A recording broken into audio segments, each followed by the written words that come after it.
Hey, bonjour à tous, salut. Donc, on se retrouve aujourd'hui, nouvelle vidéo. Euh, on va parler du stress. J'ai retenté le debout, mais cette fois-ci, c'est pas en contre-plongée par le dessous, c'est genre à peu près sur le champ de vision. Euh, à voir si c'est bien, hein, on verra après. Du coup, je suis de retour à Strasbourg, vous pouvez le voir, hein, mes beaux murs blancs immaculés, c'est magnifique. Et aujourd'hui, du coup, comme je l'ai dit il y a 2 secondes, on va parler du stress. Donc, tout d'abord, je vais parler des facteurs de stress, à l'INSA plus particulièrement, et peut-être de manière générale, pour essayer d'englober un peu plus, d'être un peu plus global. Faut que j'arrête de paraphraser ce que je viens de dire à l'instant. Ensuite, on va parler peut-être des solutions qui peuvent s'offrir à vous, qui s'offrent à moi, que j'utilise en tout cas régulièrement. Et après, on parlera peut-être un peu plus discussion sur ce qui se passe en ce moment. Je vais vous demander 2 3 trucs sur ce que vous aimeriez voir, peut-être éventuellement sur la chaîne. Quoique je vais en parler maintenant, vu que c'est le début de la vidéo en fait. Je change un peu les plans.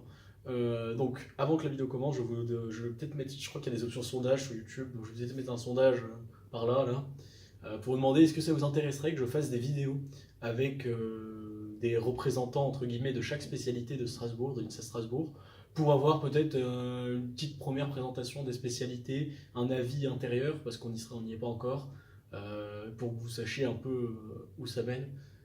Donc voilà, c'est intéressant pour moi de savoir si ça vous intéresse, parce qu'au final, ça représente quand même pas mal de boulot pour moi, vu que je dois trouver des mecs dans chaque spécialité. Bon, ça c'est pas le plus dur, mais après il faut que je trouve des créneaux, il faut que je trouve des questions à poser, il faut que je trouve des mecs qui soient d'accord de faire des vidéos, pour faire des vidéos. Ça représente un peu de travail, donc si ça vous intéresse pas tellement ou quoi, je comprendrais et ça m'éviterait de faire tout ça quoi. Mais du coup, ouais, ça serait des vidéos sur la forme, je pense, de petites discussions avec des mecs dans chaque spécialité, peut-être deuxième année plus, parce que j'en connais plus, ou peut-être des troisième années si j'en trouve, pour un peu, pas présenter le truc, mais relater l'expérience pour essayer de se rendre un peu plus compte de ce qui se passe dans chacune des spécialités. Voilà. Donc ça c'était pour le point en prochaine vidéo, à voir peut-être si ça vous intéresse. Bon, maintenant on va parler du stress. Donc les facteurs de stress déjà de 1. Alors à l'INSA, évidemment, il y a le classement, les cours, euh, les devoirs surveillés, les notes, tout ça. Il y a un premier stress qui arrive assez vite, c'est la peur de l'échec. Ce premier stress, on le ressent probablement, je pense, après le premier DS, ou après en tout cas le premier échec. C'est-à-dire que la première fois où on se sent vraiment dépassé par les événements, entre guillemets, où on a l'impression d'avoir raté. Et en fait, le problème que ça génère, ce truc, c'est qu'il y a une espèce d'effet boule de neige, et on a la pression de se dire, il reste plus que 2 ou 3 DS avant de ne plus pouvoir valider son semestre, en fait. Parce qu'il faut vraiment se rendre compte que en terminale, en première, etc., avoir une mauvaise note à un DS, c'est pas si grave que ça parce qu'il y a plein de trucs pour rattraper. Il y a des DM, il y a des interros écrites rapides en cours, des grosses interros en fin d'année. Enfin, il y a pas mal de trucs pour rattraper. Tandis que une mauvaise note en post-bac, surtout sur des semestres à valider, comme ça, c'est bien plus handicapant. Euh, une mauvaise note en prépa, je pense que c'est pas pareil parce que il y a toujours l'idée de toute façon c'est les concours qui comptent. Donc une mauvaise note, on va dire vous commencez très très mal vos 2 premiers semestres en prépa, à part que vous n'allez pas aller en classe étoile, ça change pas grand chose, si ce n'est que vous êtes quand même un peu handicapé pour les concours qui arrivent. Tandis que ne pas valider ces 2 semestres à l'INSA, ça vous ferme totalement les portes de l'école puisqu'ils vont vous dire qu'ils peuvent pas vous garder quoi.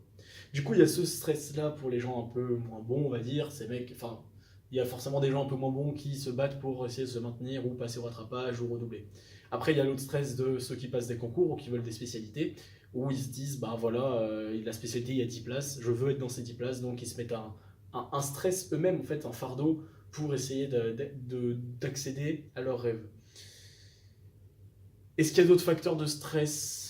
En vrai, je pense pas tellement à l'INSA parce que il n'y a pas le facteur isolement, il n'y a pas le facteur amitié préoccupante, enfin, le facteur compétitivité est dilué, on va dire.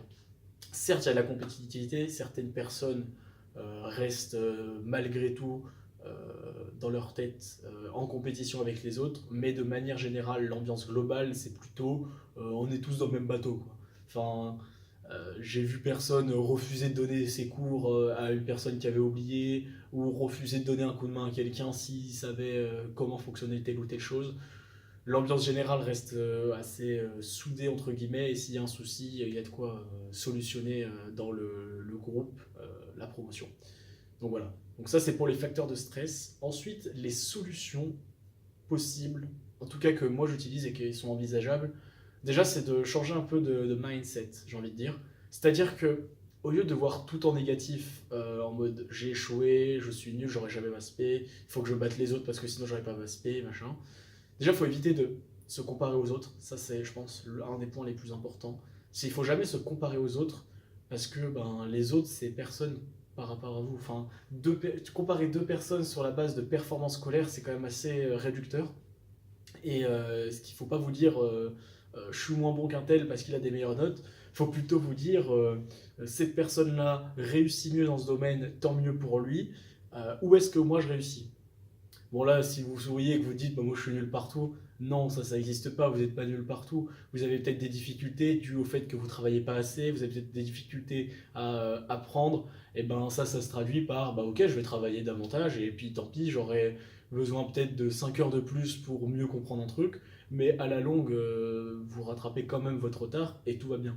Il faut rester dans un mindset positif en fait, parce que si dans votre tête tout est négatif, ben, ce qui s'ensuit, ça peut être que négatif en fait. Y a pas de, on peut pas créer de positif avec du négatif. Moi, par exemple, je prends mon exemple personnel, il y a certains DS cette année où je suis arrivé, pas les mains dans les poches, mais en ayant moins révisé que d'autres, je le savais pertinemment. Pourtant, devant la salle, à T-2 minutes, ils étaient tous avec leurs fiches en train de réviser, machin. Et moi, j'étais plutôt serein, entre guillemets, même si je savais que j'avais peut-être moins révisé qu'eux, parce que je me disais à chaque fois, ce DS-là, je vais le détruire, je le déchire en deux, je le défonce. Et ça, c'est un mental déjà qui fait qu'il n'y a que du positif qui se crée à ce moment-là. C'est-à-dire que dans ma tête, je suis vraiment dans les starting blocks et je vais arriver, je vais le démolir. Et quand j'étais devant ma copie, même si la copie était, même si le sujet est dur, etc., le fait de se dire c'est dur, mais alors je fonce, je fonce, je fonce, bah, ça évite le comportement inverse en fait. Le comportement lambda, c'est oh, je vais réviser, je vais pas y arriver, pouah, je comprends rien, c'est dur, bon, qu'est-ce que je vais faire, je vais avoir zéro, c'est bon. Si tu t'enfermes là-dedans, déjà dès le début, c'est fini en fait. Il n'y a même pas besoin de composer, ce sera nul ce que tu vas écrire parce que tu penses que tu es nul, donc tu peux pas donner un truc bon. Tu vois. Donc il y a cette idée-là de changer un peu son état d'esprit, de regarder un peu en perspective l'action et la scène et se dire bah, je donne mon meilleur et enfin il n'y a rien de mieux à faire en fait que donner son meilleur. Donc ça c'est la solution numéro un, changer son mindset, essayer de devenir plus positif dans tout ce qu'on fait. Ensuite, pour gérer ce stress inhérent à tout ce qui est la bulle, valider son semestre, etc., je pense qu'il faut avoir une idée assez précise de où on va. Donc ça rejoint un peu mes vidéos sur l'organisation du temps, l'organisation des révisions, etc. Et au-delà de tout ça, peut-être pratiquer de la méditation ou des trucs, des pratiques comme ça qui ont vraiment beaucoup de bienfaits sur soi-même. C'est-à-dire que la méditation, au-delà d'avoir un aspect, enfin une idée reçue qui est ça va vous rendre cool ou zen ou je sais pas quoi, ça vraiment, moi je vois plutôt ça comme un outil pour se recentrer et pour, comment dire, pour s'observer soi-même à un temps donné et prendre le temps d'observer le monde qui nous entoure. Parce que tout va très vite et du coup prendre ce temps-là d'observation et de réflexion sur soi-même, d'introspection un peu, ça a des bienfaits sur le long terme qui sont conséquents je pense. Et ça prend pas beaucoup de temps par jour. Donc en termes de livres, moi j'ai ce livre-là, là, La méditation c'est la vie, de Gaël Piton. Je l'ai acheté il y a pas longtemps, je l'ai commencé. Il est très intéressant, c'est pas débile. C'est vraiment laïque comme livre, entre guillemets, parce qu'on sait que la méditation c'est très ancré dans certaines religions, notamment le bouddhisme, donc on pourrait avoir peur qu'un livre de la sorte soit pas très laïque ou moins orienté laïque que d'autres livres. Celui-là, franchement, il est cool, donc il coûte pas très cher, 7 euros. Donc si vous voulez vous intéresser sur le sujet, je vous demande pas de faire de la méditation et de devenir un moine Shaolin, mais au moins s'intéresser sur le sujet, ça ouvre des portes, entre guillemets, dans la tête qui donnent des solutions à certains moments. Et en plus, certains exercices de concentration qui sont ici sont très très utiles avant un DS. Si vous êtes vraiment éparpillé, réussir à concentrer son esprit en un minimum de temps possible, c'est vraiment très productif. Avant de réviser, avant chaque DS, c'est le top.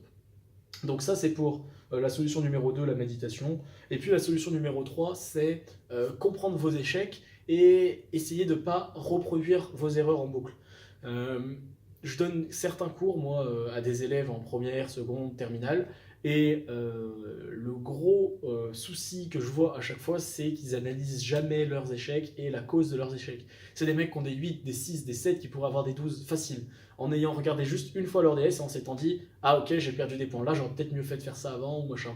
Après, le problème est chaque fois différent pour chaque personne. Je ne peux pas donner une méthode générale pour euh, réussir à un examen ou quoi. Mais ce que je peux conseiller, moi, c'est d'analyser ces échecs. Est-ce que vous avez déjà repris votre copie sérieusement en ayant analysé pourquoi vous avez perdu des points? On a tendance, quand on a une mauvaise note, à remettre la faute sur le professeur en mode ah, il a nosé trop dur, je comprends pas, j'avais pourtant réussi et j'ai une mauvaise note. Et ben, ça veut juste dire que vous avez mal évalué les attentes au niveau de cet examen-là. C'est de votre faute et pas de la faute du professeur. Le professeur, il note comme il veut. En fait, si votre travail mérite un 16, il vous mettra un 16. Surtout sur des promos énormes comme en fac ou en l'INSA en l'occurrence. Le professeur, c'est pas qui vous êtes en fait. Enfin, vous êtes un nom, une copie. C'est limite s'il corrigeait anonymement, quoi. Il connaît peut-être 10 personnes dans la promo, peut-être 20, pas plus, quoi. Du coup, voilà, il y a l'idée d'analyser ses copies, d'analyser ses erreurs pour éviter de les refaire. C'est assez primordial, je pense. C'est lié au stress de la sorte que ben, vous serez moins stressé devant une copie, devant un sujet où vous connaissez les attentes du professeur à ce niveau-là. En fait, plus vous êtes préparé, moins vous êtes stressé. Les deux sont liés. Quand vous avez un projet à rendre et que vous êtes à J-1, vous serez très stressé parce que il y a toujours ce stress-là de le projet est à rendre, donc le stress nous nourrit un peu pour nous faire la dernière ligne droite. C'est un stress assez positif à ce moment-là. Mais il ne faut pas rentrer dans la spirale, dans la spire du stress négatif qui nous fait tout échouer. Et ce stress-là, on n'en veut pas. Et c'est pour ça qu'il faut rester positif. Voilà. Donc c'est à peu près tout ce que j'avais à dire, je pense, sur ce sujet-là. Sinon, quoi de neuf? Ben, on est en mai déjà. Dans un mois, moins d'un mois, dans un mois et quelques, c'est les partiels. Ça va commencer à réviser sec. Il y a les concours archi pour certains bientôt. Mais sinon, tout va bien. Moi, je suis en polo, il fait beau et tout, je suis content. Ah, la vie est belle, voilà. Du coup, voilà. N'hésitez pas du coup à me renseigner, si vous êtes encore là évidemment, sur est-ce que ça vous intéresse une vidéo avec une personne de chaque spé. Et sinon, bah, j'ai rien d'autre à vous dire. Salutations et bonne chance pour vos révisions, ou bonne chance pour votre bac, ou je ne sais quoi. Salut!